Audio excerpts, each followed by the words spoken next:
A long time ago, in the middle of the Arabian desert, arose a prophet, the last of all messengers, sent with the final revelation, a mercy to every corner of the world, calling humanity to return to its creator.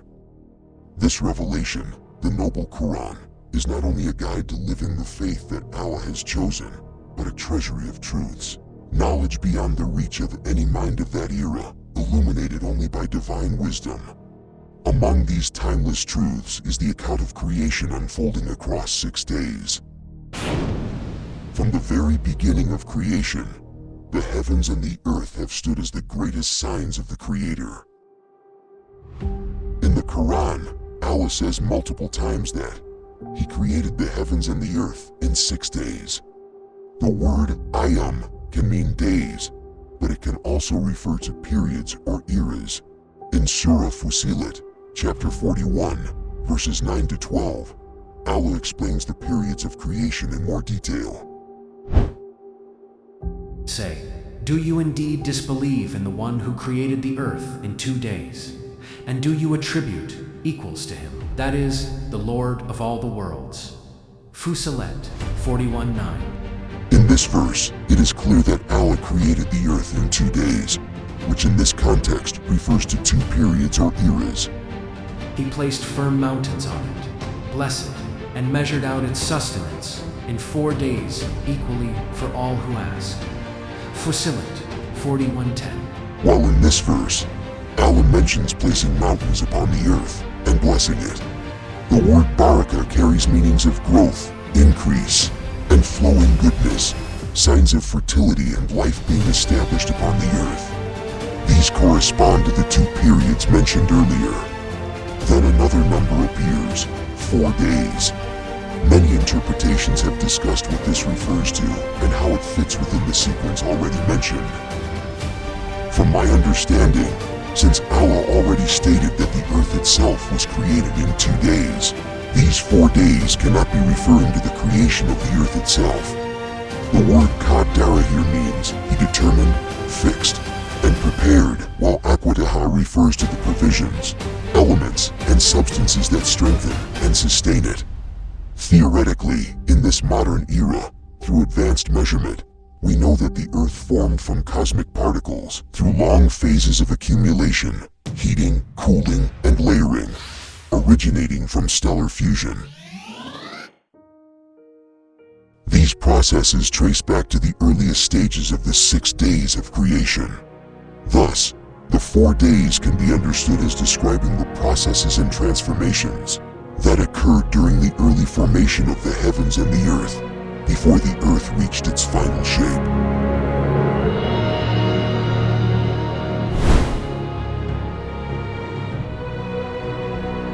So the earth once was a part of the heavens, and vice versa. In another verse of the Qur'an, Allah says, Of those who disbelieved, not considered that the heavens and the earth were a joined entity, and we separated them, and made from water every living thing. Then will they not believe. Al-Anbiya 21:30. Remarkably, the Qur'an mentioned this 1400 years ago, and this same verse also states that Allah made every living thing from water, a fact that modern science has now confirmed. This early stage, how the heaven and the earth were in their initial shape, is described in the next verse of Surah Fussilat. Then He turned to the heaven while it was smoke, and said to it and to the earth, Come willingly or unwillingly. They said, We come willingly. Fussilat 41:11. The speed of light is approximately 300,000 kilometers per second, or about 1.08 billion kilometers per hour. A simple analogy is lightning. It is a single phenomenon, yet we see the flash first and only afterward hear the thunder.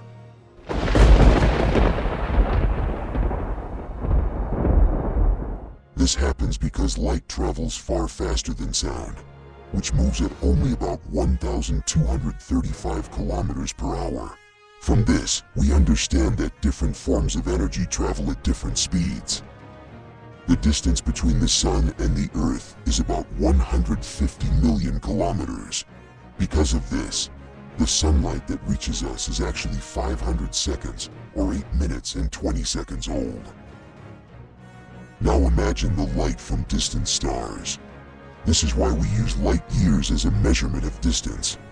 When we observe distant galaxies, we are literally seeing the past. Through these observations, scientists discovered that the early universe was in a gaseous state, fog-like or smoke-like.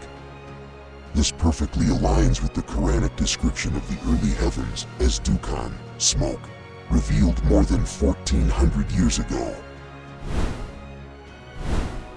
During the 4 periods before the earth took shape, and the 2 periods in which the earth was completed, you may wonder, what about the heaven? The next verse explains this in detail. So he completed them as 7 heavens in 2 days, and he revealed in each heaven its command. And we adorned the lowest heaven with lamps and as protection. That is the decree of the Almighty, the All-Knowing. Fusilet 41:12. Just as the earth was completed in 2 periods, Allah also perfected the 7 heavens within those same 2 periods and decreed his commands upon them. One of these commands appears in another verse. And the heaven we constructed with strength, and indeed we are its expander. At Sariyat 51:47. The expansion of the universe was identified through modern astronomical observations, yet the Quran had already described the heavens as expanding long before. Truly remarkable. Now that we have finished describing the verses of Surah Fusilet 41:9-12 and several related verses, let us continue even further. The earth may possess an immense mass, yet it is only on its thin outer crust that life can exist. This crust functions like a carpet spread out for all living beings who dwell upon it. As modern discoveries continue to reveal more about the creation of the earth, the next verse in Surah Az-Zariyat describes this long before such knowledge was known. And the earth we spread it out, and how excellently we prepared it. Az-Zariyat 51:48. The word farashnaha comes from farsh, which means a carpet or something spread out. Modern science shows that the earth's crust is indeed thin compared to its deeper layers, spread out like a carpet, just as described in the Quran, but with an even deeper meaning. It is made comfortable and suitable for life. So the Quranic word farsh is an even more accurate and meaningful description. Across various verses, Allah employs different expressions to describe this aspect more precisely. One of them is, And after that, he spread out the earth. An-Nazi'at 79:30. the word spread appears again here, but in this verse, it refers to dahaha. Classical scholars explained it as spread out from the root dawa, while many modern scholars note that it may also be linked to dihia, which refers to an ostrich egg. This is fascinating, because an ostrich egg has an almost spherical, oval shape, strikingly similar to the general form of the earth.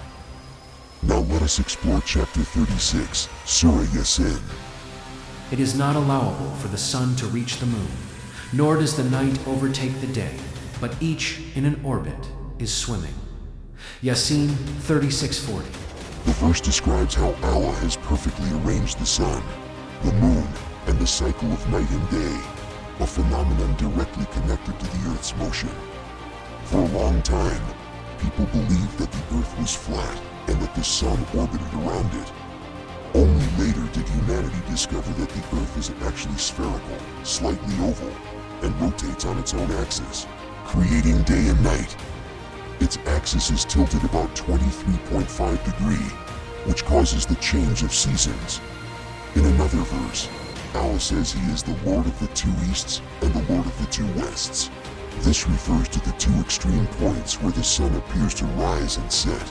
The farthest positions reached in the northern and southern hemispheres due to the Earth's axial tilt, which causes the changing seasons of summer and winter. These subtle details point not only to the shape of the Earth, but also to its tilted axis, knowledge far beyond what people understood at that time. Humanity then later realized that the Earth orbits the sun, and that the sun is not stationary either. The sun has a slight wobbling motion due to the gravitational pull of its planets, and it also travels in a vast orbit around the center of the Milky Way galaxy.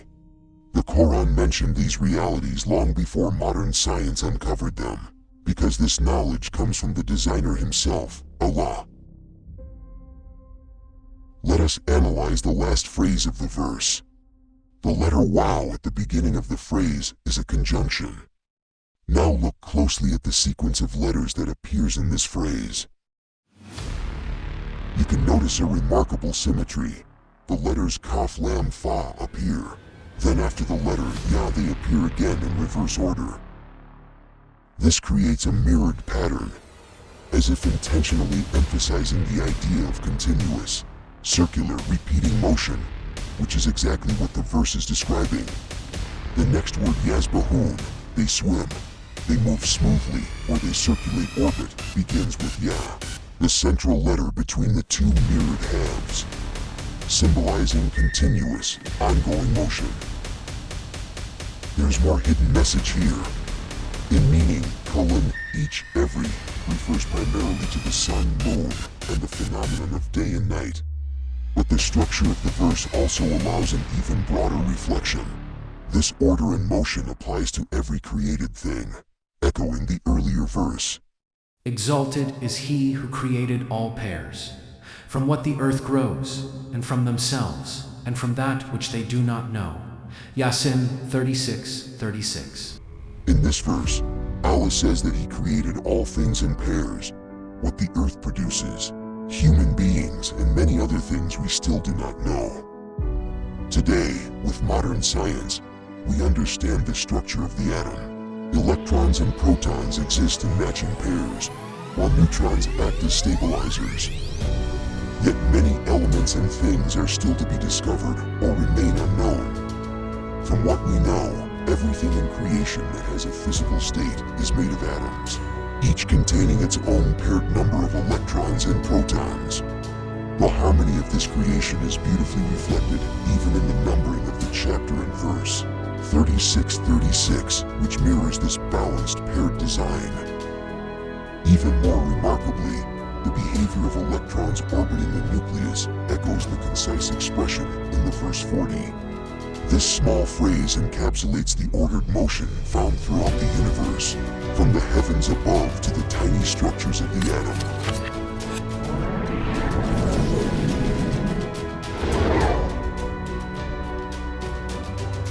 Now let us go to the point about how the final moments of creation will occur, which is also described in this verse. And they say, when will this promise be fulfilled, if you are truthful? Yasin 36:48. In this verse, the non-believers ask mockingly about when the day of judgment will come. They are only waiting for a single blast that will seize them while they are still arguing and disputing. Yasin 36:49. While in this verse, the day of judgment is described as coming suddenly, without warning, while they are absorbed and intoxicated by worldly matters.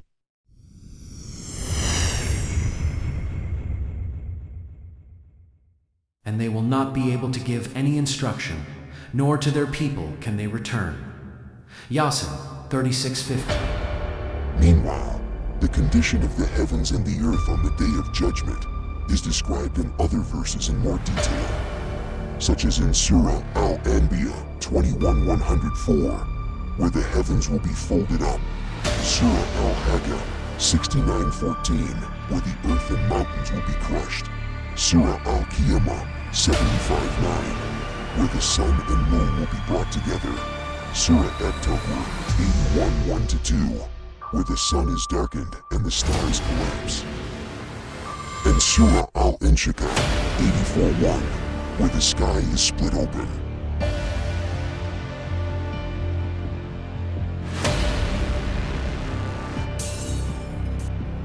And we did not give Prophet Muhammad knowledge of poetry, nor is it befitting for him. It is not but a reminder and a clear Qur'an. Yasin 36:69. The Qur'an is the manual of life from our Creator, reminding us that there is the hereafter, which is our final destination. whether we are placed in paradise or hell. Therefore, we must prepare ourselves with true faith, righteous deeds, and sincere hope in His mercy.